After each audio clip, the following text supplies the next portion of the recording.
We want to pray with you.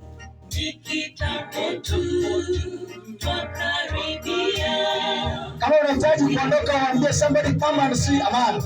Katika mwaka huu, makambi ya mwaka huu, ukijihusisha, let's come. In a little while we are going. Tunaenda nyumbani.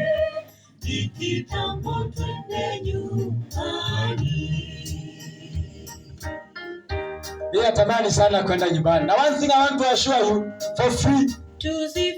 Hatutakosa kukaa haitebo mbinguni.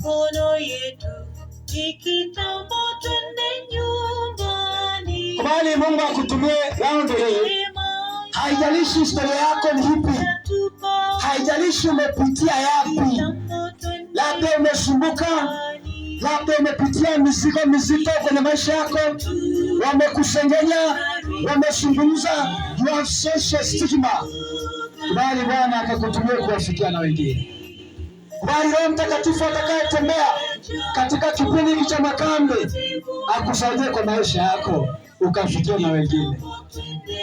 Mimi natamani sana kwenda nyumbani. In a little while we are going home. Jamani, kazi yangu nitaifanya kwa uaminifu ili kwamba Yesu akija nisikose katika haitebo ya milele. Hallelujah.